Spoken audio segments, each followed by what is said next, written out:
Pada suatu sore yang teduh di kota Madinah, Rasulullah duduk bersama para sahabatnya di bawah langit yang cerah. Udara gurun yang hangat berhembus pelan, membawa aroma pasir dan keheningan menjelang malam. Di tengah suasana yang penuh kedamaian itu, Rasulullah menatap para sahabatnya dengan pandangan yang dalam. Wajah beliau tampak serius, tidak seperti biasanya. Para sahabat menyadari bahwa beliau akan menyampaikan sesuatu yang sangat penting, sesuatu yang mungkin menggugah hati dan mengguncang jiwa mereka. Kemudian Rasulullah berkata dengan suara yang tenang namun menggetarkan hati, "Wahai sahabat-sahabatku, akan datang suatu masa di mana Ka'bah, rumah suci yang kalian lihat tegak berdiri di tengah kota Makkah, akan dihancurkan batu demi batu." Mendengar kata-kata itu, para sahabat terdiam. Hening menyelimuti majelis. Sebagian dari mereka menunduk, sebagian lain saling memandang dengan wajah penuh kebingungan dan rasa takut. Bagaimana mungkin rumah yang dimuliakan oleh Allah, yang dibangun oleh Nabi Ibrahim dan putranya Nabi Ismail, bisa dihancurkan? Rasulullah melanjutkan, akan datang seorang laki-laki dari Habasyah, kulitnya hitam, kedua kakinya kecil, namun ia sangat kuat. Ia akan datang membawa pasukan, dan ia akan menghancurkan Ka'bah. Ia akan mencabut batu demi batu dari pondasinya, hingga Ka'bah itu benar-benar hancur dan tidak tersisa. Salah seorang sahabat bertanya dengan suara terbata, "Wahai Rasulullah, mengapa Ka'bah bisa dihancurkan seperti itu? Bukankah ia adalah rumah Allah yang disucikan oleh penduduk langit dan bumi?" Rasulullah menatap sahabat itu dengan pandangan yang sayu dan menjawab, "Pada masa itu, hati manusia telah mati. Tidak ada lagi orang yang menyebut nama Allah di muka bumi. Tidak ada lagi ibadah yang dilakukan di dalamnya. Tidak ada lagi haji, tidak ada lagi umrah. Maka Allah tidak lagi menjaga rumahnya karena tidak ada lagi hambanya yang setia kepadanya." Para sahabat mendengarkan dengan mata berkaca-kaca. Betapa mengerikan gambaran masa depan itu. Rumah suci yang selama ini menjadi arah kiblat mereka dalam setiap salat, yang setiap tahunnya dikunjungi oleh umat Islam dari berbagai penjuru dunia untuk menunaikan ibadah haji dan umrah, akan hancur di tangan manusia yang tidak mengenal Allah. Rasulullah kemudian mengangkat tangan dan menunjuk ke arah barat, seakan melihat masa depan yang kelam. Ia akan datang dari negeri yang jauh, membawa pasukan yang tidak memiliki rasa takut kepada Allah. Mereka tidak menghormati tempat suci, dan mereka tidak peduli dengan sejarahnya. Mereka datang bukan untuk merusak bangunan semata, tapi untuk menghapus jejak tauhid dari muka bumi. Dalam hadits-hadits lain, Rasulullah menyebutkan bahwa kehancuran Ka'bah ini adalah salah satu dari tanda-tanda besar menjelang hari kiamat. Dunia pada masa itu telah dipenuhi dengan kerusakan, kekacauan, dan kemaksiatan. Tidak ada lagi orang yang beriman, dan ilmu agama telah diangkat dari hati manusia. Bahkan, Al-Quran pun telah hilang dari dada manusia dan lembar-lembar mushaf. Setelah Rasulullah selesai menyampaikan kisah itu, para sahabat masih terdiam.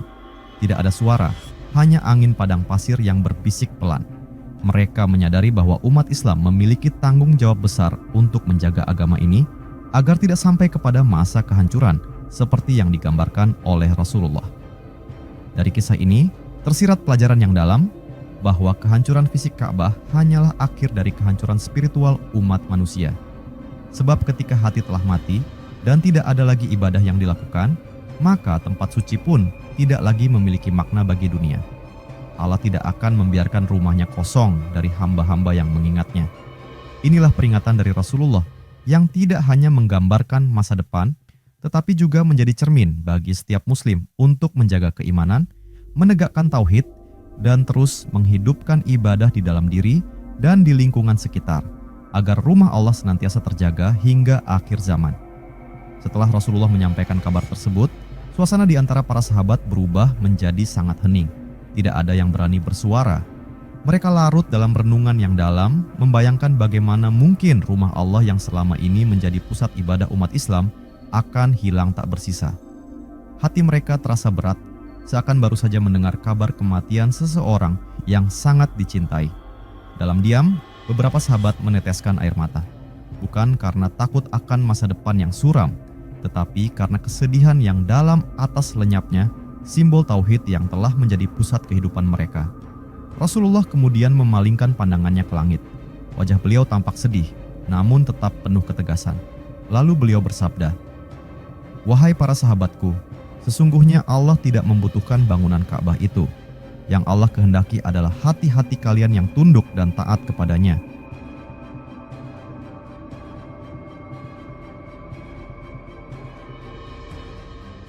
Apabila hati manusia telah berpaling dari Allah, maka Ka'bah tidak lagi memiliki arti. Itulah sebabnya ia akan dibiarkan hancur oleh orang-orang yang tidak memiliki iman. Para sahabat mulai memahami makna di balik kabar yang disampaikan. Rasulullah tidak sekadar berbicara tentang kehancuran sebuah bangunan. Beliau sedang mengingatkan mereka dan seluruh umat setelah mereka bahwa yang lebih penting dari tempat ibadah adalah jiwa yang beribadah. Ketika manusia tidak lagi menjaga iman dan amal saleh, maka meskipun bangunan Ka'bah masih berdiri kokoh, hakikatnya ia telah kosong dari cahaya ilahi. Rasulullah melanjutkan dengan suara yang tegas namun penuh kasih. Akan datang masa di mana kaum muslimin banyak secara jumlah, namun lemah seperti buih di lautan. Mereka tidak lagi saling mencintai karena Allah, tidak lagi berpegang pada Al-Quran dan Sunnahku. Saat itulah kerusakan akan menyebar kemana-mana, dan Allah akan mencabut keberkahan dari bumi. Ia menatap mata para sahabat satu persatu, seolah ingin menanamkan pesan ini ke dalam hati mereka. Kalian adalah penjaga agama ini. Selama kalian berpegang teguh pada petunjuk Allah, maka Ka'bah dan seluruh ajaran Islam akan tetap berdiri tegak. Tetapi jika kalian meninggalkannya, maka kehancuran adalah hal yang pasti. Salah seorang sahabat yang duduk di dekat Rasulullah memberanikan diri bertanya, "Apakah saat itu umat Islam sudah tidak ada, wahai Rasulullah?" Rasulullah menjawab, "Umat Islam masih ada, namun mereka hanya tinggal nama. Mereka masih menyebut dirinya Muslim, tetapi kehidupan mereka jauh dari ajaran Islam. Masjid-masjid mereka megah, tetapi kosong dari zikir. Al-Quran masih dibaca, tetapi tidak diamalkan. Ilmu agama masih disebut-sebut, namun hanya sebagai perhiasan, bukan sebagai petunjuk hidup." Ucapan Rasulullah tersebut membuat para sahabat terdiam lebih lama lagi. Mereka menyadari bahwa menjaga agama bukan hanya tugas Rasulullah semata, tetapi tugas semua umat yang mengaku mengikuti beliau. Mereka sadar bahwa zaman itu bisa datang kapan saja jika umat Islam tidak menjaga iman, tidak memperbaiki diri, dan tidak mendidik generasi dengan kecintaan kepada Allah dan Rasul-Nya. Rasulullah pun menutup pembicaraannya malam itu dengan sebuah nasihat yang menyentuh hati. "Wahai umatku, janganlah kalian menjadi kaum yang menyesali setelah kehilangan. Selagi Ka'bah masih tegak, selagi Al-Quran masih di tangan kalian, dan selagi masih ada ilmu yang benar, jagalah agama ini. Bangunlah hati kalian sebagaimana kalian membangun rumah Allah. Karena hati yang kuat dengan iman adalah benteng terakhir sebelum segala sesuatu runtuh." Malam itu pun berlalu dan para sahabat pulang ke rumah masing-masing dengan hati yang berat, namun penuh tekad. Mereka menyadari bahwa menjaga Islam bukan hanya melalui ibadah fisik, tetapi juga dengan membangun peradaban yang kuat dalam tauhid, ketaatan, ilmu, dan ukhuwah Islamiyah. Kisah ini terus diwariskan dari generasi ke generasi, bukan untuk menakuti, melainkan sebagai peringatan yang kuat bahwa akhir zaman akan datang saat manusia lalai. Dan Ka'bah, simbol tauhid tertua di muka bumi, akan hancur jika manusia sendiri telah mengkhianati nilai-nilai yang pernah dijunjung tinggi oleh para nabi dan rasul. Setelah malam itu, para sahabat tidak lagi memandang Ka'bah hanya sebagai bangunan fisik yang berdiri megah di tengah kota Makkah. Mereka memandangnya sebagai cerminan dari kondisi umat, sebagai simbol yang hanya akan tetap tegak selama hati-hati manusia tetap tunduk kepada Allah. Pesan Rasulullah telah menggugah kesadaran mereka bahwa kehancuran Ka'bah bukan sekadar peristiwa fisik, tetapi pertanda bahwa fitrah manusia telah terbalik, bahwa kebenaran telah ditinggalkan, dan bahwa dunia sedang menuju titik akhirnya. Beberapa hari setelah peristiwa itu, para sahabat seperti Umar bin Khattab, Abu Bakar, Utsman bin Affan, dan Ali bin Abi Thalib saling berdiskusi. Mereka bertanya satu sama lain, "Apakah kita akan melihat masa itu?" Dan mereka saling menjawab dengan penuh harap bahwa selama mereka hidup, mereka akan menjaga agama ini, menanamkan nilai-nilai Islam dalam hati umat, dan memastikan bahwa generasi berikutnya tetap berjalan di atas jalan yang lurus. Namun, Rasulullah telah memperingatkan, "Kalian adalah generasi terbaik. Setelah kalian akan datang generasi demi generasi yang semakin jauh dari cahaya wahyu. Pada akhirnya, ketika ilmu sudah diangkat, ketika kejahilan telah merajalela, Dan ketika manusia lebih mencintai dunia dibandingkan akhirat, maka akan tiba masanya rumah Allah itu ditinggalkan dan akhirnya diruntuhkan. Beliau menggambarkan secara detail bagaimana lelaki dari Habasyah itu akan menghancurkan Ka'bah dengan kapa atau alat pemecah batu. Ia bukan orang yang agung dalam agama atau berpangkat tinggi dalam masyarakat, tetapi ia datang sebagai alat dari takdir Allah.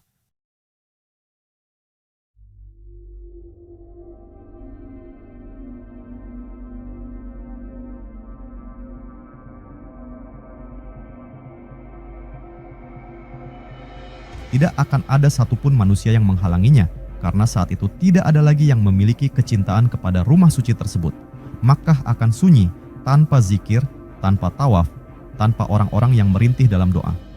Para ulama kemudian meriwayatkan bahwa peristiwa ini merupakan salah satu tanda besar hari kiamat, sebagaimana disebutkan dalam banyak hadits. Kehancuran Ka'bah menjadi simbol berakhirnya kehidupan religius di muka bumi. Setelah itu, matahari akan terbit dari barat, Dajjal akan muncul, dan Ya'juj serta Ma'juj akan dilepaskan. Segala yang telah diperingatkan akan menjadi nyata, dan hari kiamat akan datang dengan segala kedahsyatannya. Namun, dari semua peringatan itu, Rasulullah tidak pernah meninggalkan umatnya tanpa harapan. Beliau selalu menutup pesannya dengan seruan untuk kembali kepada Allah, memperbanyak amal saleh, menegakkan salat, menuntut ilmu, dan menjaga ukhuwah. Selama umat Islam masih memegang dua warisan besar, Al-Quran dan Sunnah Rasul, maka umat ini tidak akan tersesat, sebagaimana sabda beliau dalam khutbah perpisahan. Kisah ini telah tercatat dalam berbagai kitab hadits, menjadi renungan bagi umat Islam di setiap zaman, bahwa setiap individu memegang peran dalam mempertahankan kemuliaan Islam, bahwa Ka'bah bukan sekadar bangunan, tetapi ia adalah amanah. Ia adalah simbol tauhid yang diwariskan sejak Nabi Ibrahim hingga Rasulullah Muhammad. Hingga hari ini, jutaan orang masih datang ke Baitullah setiap tahun. Mereka menangis di hadapan Ka'bah, berdoa dengan penuh harap, menyentuh kiswahnya dengan cinta dan kerinduan. Tetapi di balik kemegahan itu, umat Islam harus selalu waspada. Jangan sampai hati mereka mulai meninggalkan nilai-nilai yang dijunjung oleh rumah suci itu. Karena jika hati telah berpaling, maka sebesar apapun bangunan itu, ia hanya akan menjadi batu tanpa jiwa. Dan jika suatu hari dunia menyaksikan kehancuran Ka'bah, maka itu adalah bukti bahwa manusia telah gagal menjaga warisan paling suci yang diberikan kepada mereka. Sebuah peristiwa yang tidak akan bisa dihentikan, karena ia adalah janji dari Allah, sebagaimana telah disampaikan oleh kekasihnya Muhammad. Maka wahai umat Islam, selagi waktu masih ada, mari kita jaga iman kita, jaga hati, jaga keluarga, jaga anak-anak kita, agar mereka tumbuh dalam cinta kepada Allah dan Rasul-Nya. Karena jika hati tetap teguh, maka rumah Allah pun akan tetap berdiri. Waktu terus berjalan, zaman berganti, generasi demi generasi berlalu. Para sahabat Rasulullah telah wafat satu persatu, meninggalkan jejak keimanan yang mendalam bagi umat sesudah mereka. Namun, seperti yang telah diperingatkan oleh Rasulullah, seiring berjalannya waktu, umat mulai melemah dalam memegang ajaran agama. Fitnah datang silih berganti, dunia menjadi tujuan, dan hati manusia mulai dipenuhi cinta kepada harta, kekuasaan, dan kehormatan duniawi. Masjid-masjid tetap berdiri, termasuk Masjidil Haram, dengan Ka'bah di tengahnya. Ia tetap menjadi tempat ziarah, tempat air mata tumpah, tempat pengampunan dicari. Tapi perlahan-lahan, sebagaimana sabda Rasulullah, ibadah tidak lagi dilakukan dengan kekhusyukan. Zikir menjadi formalitas. Doa-doa hanya sekadar ritual tanpa ruh. Keikhlasan mulai pudar. Maka cahaya yang dulu menyinari rumah Allah mulai meredup, bukan karena Allah berpaling, tetapi karena manusia yang menjauh. Lalu tibalah masa yang kelam. Di sebuah negeri yang jauh dari Jazirah Arab, lahirlah seorang laki-laki dari Habasyah, negeri yang sekarang dikenal sebagai Ethiopia. Ia berkulit gelap, bertubuh kecil, dan memiliki kekuatan yang tidak biasa. Rasulullah menggambarkan sosok ini dalam hadits dengan sangat spesifik. Ia akan menghancurkan Ka'bah batu demi batu, seolah mencabut permata dari tempatnya. Ia bukan raja, bukan panglima besar, bukan pula ulama. Ia hanyalah alat takdir, pembawa kehancuran yang telah ditulis dalam ketetapan ilahi. Ketika ia datang ke Makkah, dunia telah sepi dari zikir. Tidak ada lagi takbir yang menggema dari mulut manusia. Tidak ada lagi yang melakukan tawaf mengelilingi Ka'bah. Tidak ada lagi air mata tobat yang membasahi lantainya. Makkah menjadi kota tua yang sepi, ditinggalkan umat yang dahulu mencintainya. Tidak ada yang menjaga Ka'bah, tidak ada yang membelanya. Laki-laki dari Habasyah itu datang tanpa perlawanan, membawa pasukannya yang bengis. Dengan mudah, Ia mendekati bangunan yang pernah menjadi kiblat umat manusia selama ribuan tahun itu. Kemudian terjadilah peristiwa yang mengguncang bumi. Batu pertama dari Ka'bah dicabut, tanpa ada satupun manusia yang menegur atau mencoba menghentikannya. Satu persatu batu itu dihancurkan, dilempar, dan dijatuhkan ke tanah. Suara kehancuran itu menggema, bukan hanya di bumi, tapi juga dalam sejarah umat manusia. Ia menghancurkan bukan hanya sebuah bangunan, tetapi juga sebuah peradaban yang dulu dibangun di atas keimanan, pengorbanan, dan cinta kepada Allah.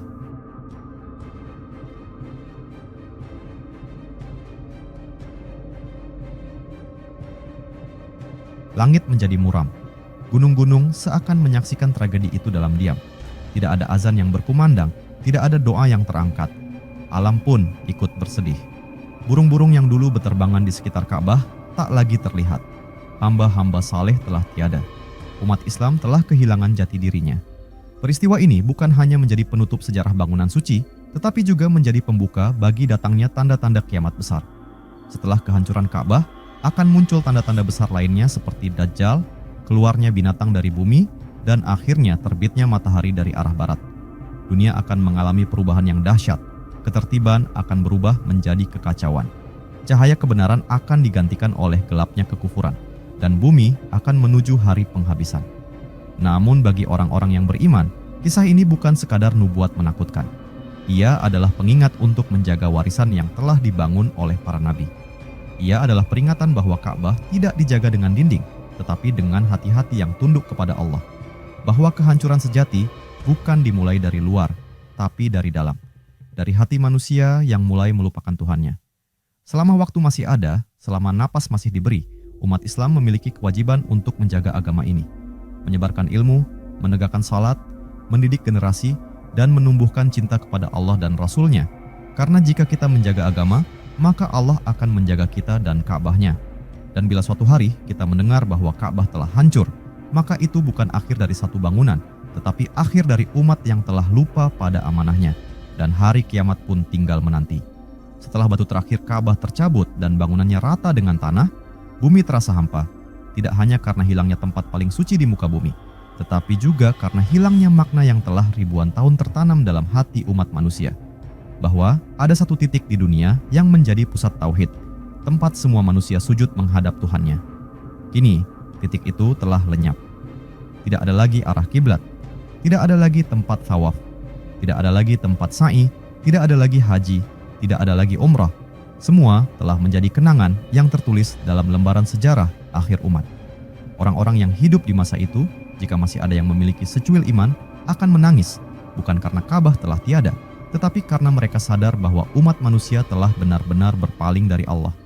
Kehancuran Ka'bah adalah bukti paling nyata bahwa hati manusia telah mengeras, bahwa dunia telah dipenuhi kegelapan, bahwa tidak ada lagi yang peduli pada warisan para nabi. Allah tidak lagi membiarkan rumahnya berdiri tanpa ada yang menyembahnya. Langit pun seolah menjadi saksi. Awan hitam menggulung di atas kota Makkah.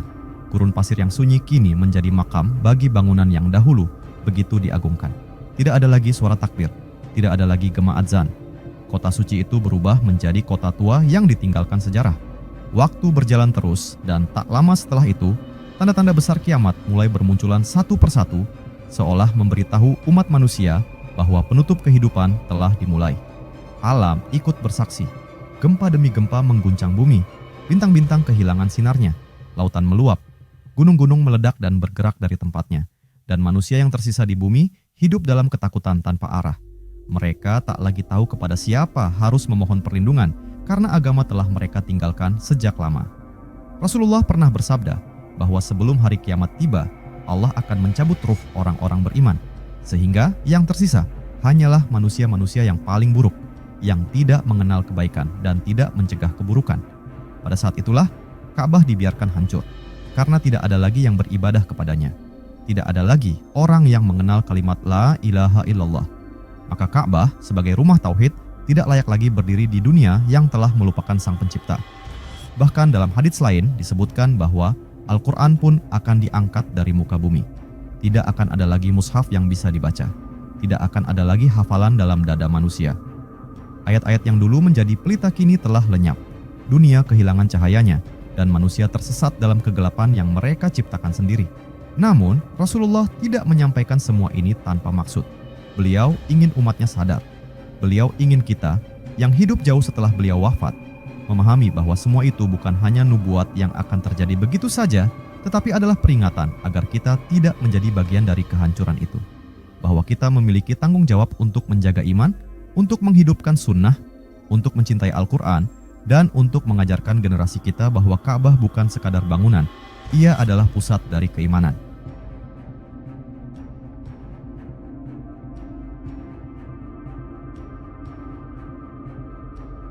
Karena jika kita menjaga Allah dalam hidup kita, maka Allah akan menjaga rumahnya.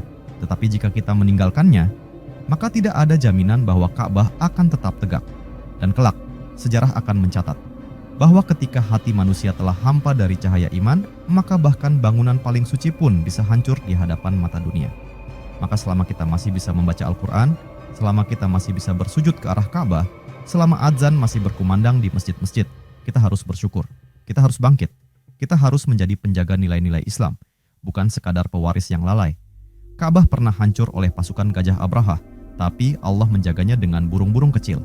Namun di akhir zaman tidak ada burung ababil, tidak ada pertolongan ilahi. Yang ada hanyalah kehancuran yang dibiarkan sebagai tanda bahwa dunia telah selesai menjalankan perannya sebagai tempat ujian. Dan ketika Ka'bah benar-benar telah hancur, maka pintu tobat dunia telah tertutup. Setelah kehancuran Ka'bah yang menjadi pusat ibadah umat manusia selama ribuan tahun itu, dunia benar-benar memasuki babak terakhirnya. Tidak ada lagi ibadah yang ditegakkan, tidak ada lagi orang yang mengingat Allah, tidak ada lagi suara azan yang membelah langit. Islam yang pernah menjadi cahaya bagi peradaban dunia, kini hanya tinggal nama.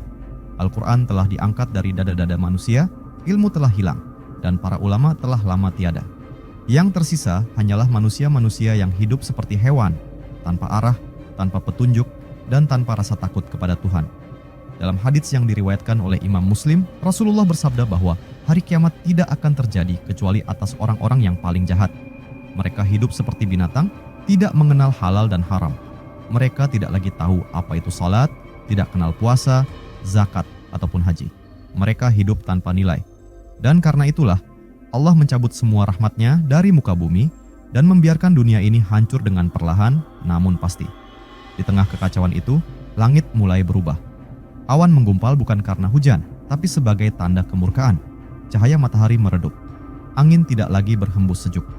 Bumi seakan bersiap untuk melepaskan semua beban yang selama ini ia pikul. Darah, dosa, kemaksiatan, dan kezaliman yang tak terhitung. Maka bergemuruhlah suara dari langit dan bumi pun mulai berguncang. Hari itu adalah hari yang dijanjikan. Hari yang dahulu sering disebut oleh para nabi dan rasul. Hari kiamat.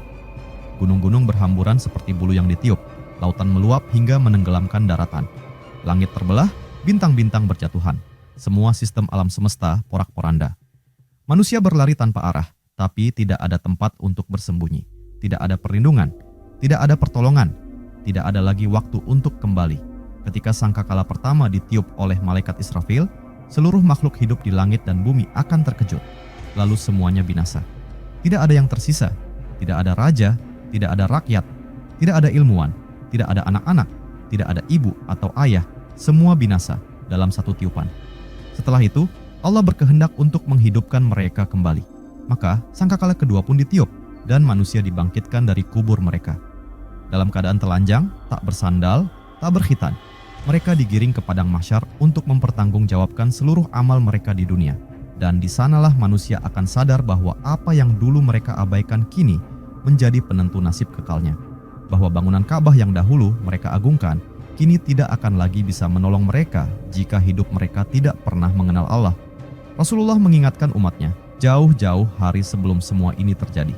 Beliau menangis ketika menyampaikan tanda-tanda akhir zaman, bukan karena takut akan dunia, tetapi karena kasih sayang beliau kepada umatnya. Beliau tidak ingin umatnya lalai, tidak ingin mereka termasuk dalam golongan yang menyaksikan kehancuran Ka'bah karena kelalaian mereka sendiri. Oleh sebab itu, selama hari itu belum datang, masih ada harapan.